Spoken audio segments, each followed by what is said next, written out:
নমস্কার বন্ধুরা। আমরা ভাবি এক এক সময় আমরা এখনও কোন যুগে আছি বলো তো। এই সামান্য 10-5 টাকাও কিন্তু আমাদের বরের কাছ থেকে চেয়ে নিতে হয়। আবার অনেকে আছে যারা হয়তো সেটাও পায় না। এক এক সময় ভাবি যে সত্যি আমাদের মতন ঘরে কিছু কিছু মেয়েরা এখনও কিন্তু অসহায় থাকে। সে যাই হোক বন্ধুরা, চলো সকাল সকাল ব্লগটি শুরু করে দিলাম। আর সকাল বলতে এখন কিন্তু ঘড়িতে 9টার মতন বাজে, 9:10 বাজে অবশ্যই। রুদ্র পড়তে যাবে 9:30টায়, তো একটু লেট হয়ে গেল বলতে আমি সকালে কাজকর্ম সব শেষ করে স্নান করে পুজো দিয়ে তারপরে ওর জন্য একটু ম্যাগিটা করতে আসলাম। আর ও ম্যাগি খেয়ে পড়তে যাবে, তো ম্যাগিটাই ওর জন্য বসিয়ে দিলাম। আর রুদ্র বাবাকে তো দেখলে, রুদ্র বাবা ওকে দিয়ে আসবে। আর আজকে যেহেতু রবিবার হলেও রুদ্রর কিন্তু ছুটি থাকে না, ছুটি থাকে শনিবার করে। মানে সেদিন আর স্কুল টিউশন কিছুই থাকে না বিকালে ছাড়া। সে যাই হোক, এই দেখো রুদ্রর ম্যাগিটা করলাম, একটু স্যুপের মতন করলাম, যদিও ঠান্ডা হতে হতে না বেশ টেনে নেবে ঝোলটা। আর তাছাড়াও রুদ্র মুখ ধুতে গেছে, আর আমি এদিকে দেখো কি করছি বলো তো। একটু সকালবেলা যেহেতু এটা সেকেন্ড টাইম আমার সেকেন্ড টাইম চা, তো তোমরা জানোই যে আমি একটু দুধ চা খেতে তখন পছন্দ করি। তো এর জন্য এই যে রুদ্রর দুধটাই আমি আবার আজকে একটু চা করলাম, কারণ কালকে ওকে গরুর দুধটা দেওয়া হয়েছিল না। তো দেওয়া হয়েছিল না জন্যই বলতে পারো যে সকালবেলা একটু চাটা করতে ভালো লাগে। তো যাই হোক দেখো কালারটা, লিকারটা এত সুন্দর বেরিয়েছে সত্যি। দুধ চা খেলে লিকার যদি না বেরোয় না ভালোই লাগে না।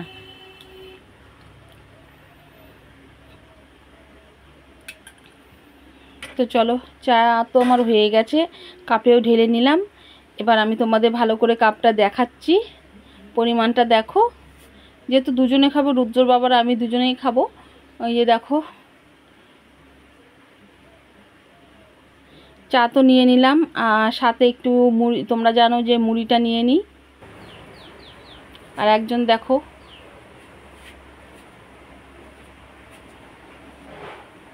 হয়েছে কত সাথে লাগে। ভালো করে আসছে না, কতক্ষণ আসছো তুই? যা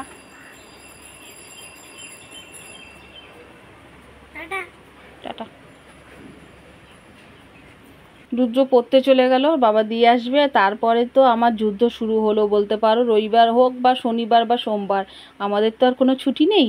এই জন্য যাই হোক, সকালের কাজকর্ম সব তো শেষ করে নিয়েছি। এখন এই মুড়িটা ঢালা বাকি ছিল, তো সেটাও ঢেলে নিলাম। এখন আমি রান্নাটা বসাবো।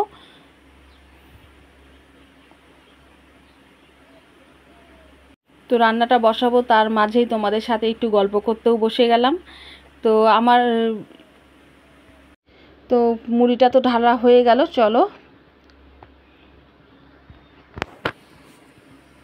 এখন এই চায়ের কাপগুলো সব এগুলো ধুতে হবে, বাটি ম্যাগি খেয়েছে সেই বাটিটাও ধুতে হবে। তারপরে এই যে এদিকে দেখো, ভাত আর ডাল তো বসিয়ে দিয়েছি, ডালটা প্রায় সিদ্ধ হয়ে গেছে। তো আগে ডালটা ভালো করে নেড়ে নিই।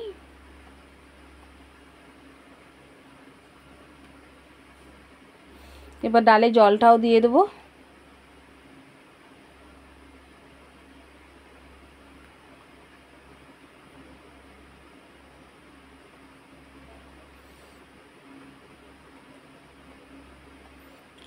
জলটা দিয়ে দিলাম, আর ডালটা ফুটুক। আর এদিকে ফ্রিজে মাংসটা এনে রাখা হয়েছে, তো চলো আগে সেটা বের করে রাখি।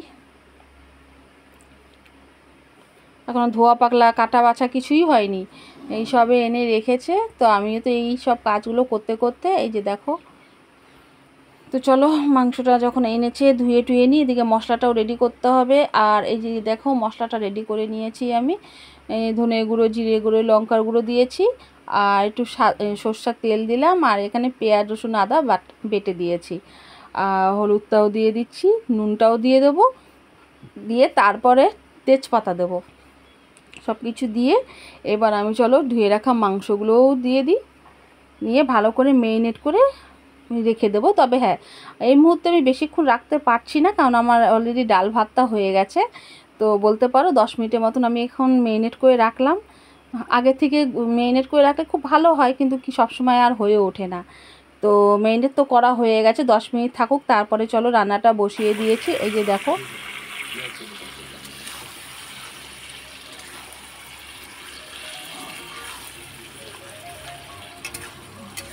রান্নাটা বসিয়ে কষাতে কষাতে রুদ্র কিন্তু বলল, ও কিন্তু পড়েও চলে আসছে, এর মধ্যে পড়েও চলে এসছে।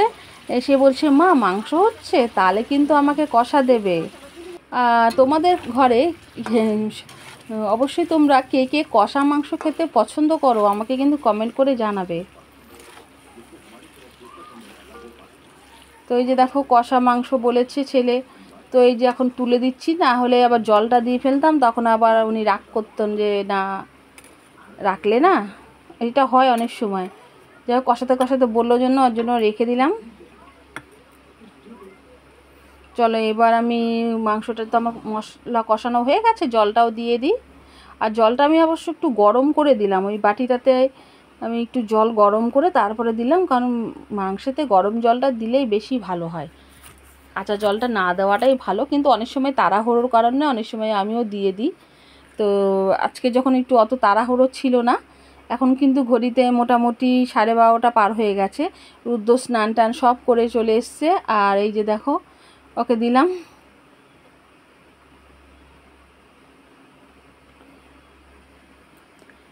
রুদ্রকে দেখে আমরা যখন ছোট ছিলাম, ছোটোবেলাতেও আমরা কিন্তু এরকম মাংস হলেই মাকে বলতাম কষা মাংস দেবা, বা মা রান্না করছে, মা রান্নার পাশে আমরা 3 ভাই বোন বসে আছি, মাংস হলে কষা মাংস খাবো, এটা একটা ভালো লাগে। তো যাই হোক চলো, রান্নাবান্না তো সব কমপ্লিট হয়েই গেছে, এবার আমি ওদের খেতেও দিয়ে দিই। খেতে দেওয়ার সময় এত বৃষ্টি হচ্ছে বাইরে, মানে যে একটা হট করে এত বৃষ্টি শুরু হয়ে গেছে, বাইরে যাওয়াই যাচ্ছে না, কত কাজ বাকি থাকে।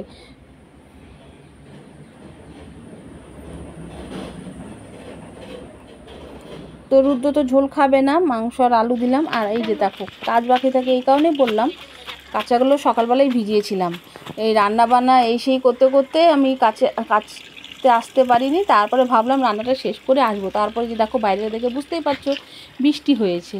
হ্যাঁ বৃষ্টি হচ্ছিল, এই জন্য আরও আসতে পারছিলাম। এখন কিন্তু ঘড়িতে 2টার মতন বাজে, এই 2টোর সময় আমি এখন এই জামা কাপড়গুলো কাচতে আসলাম।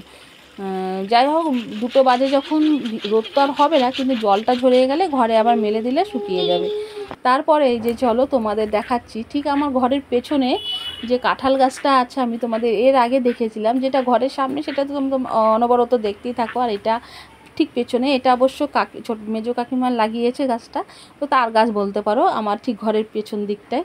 তো এই কাঁঠাল গাছটা দেখো, এখন অবশ্য কাঁঠালটা পেরে নেওয়া হয়েছে, তোমাদের এমনি দেখিয়েছিলাম আর একটা ব্লকে। আর এই যে দেখো আমি তোমাদের আর একটা ব্লকে দেখিয়েছিলাম ছানাগুলো বিড়ালের, দেখো বৃষ্টির জন্য ওরা এই প্লাস্টিকের আড়াল হয়ে কি সুন্দর মায়ের দুধ দিচ্ছে, সব আছে। চলো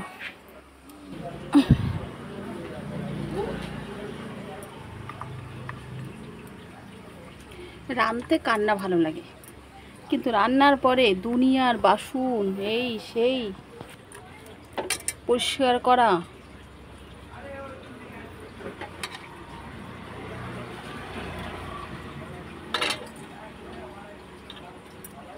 মানে রান্নার থেকে বাজনা বেশি।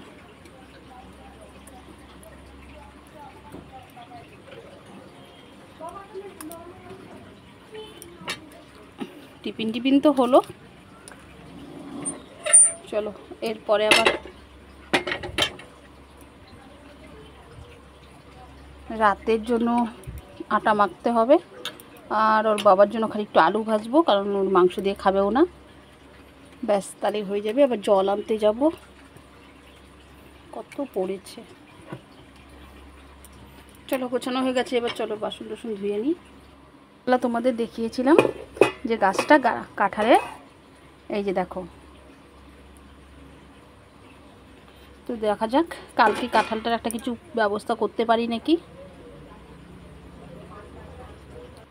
দেখতে পেলে কাঁঠালগুলো, তো কাঁঠালগুলো আজকে আর কিছু করব না, এই যে দেখো বাটিতে ভরে দিলাম, ফ্রিজে রেখে দেবো, যা করার কালকে করব, আজকে আর ইচ্ছা করছে না, এত রাত হয়ে গেছে, টিফিন করলাম।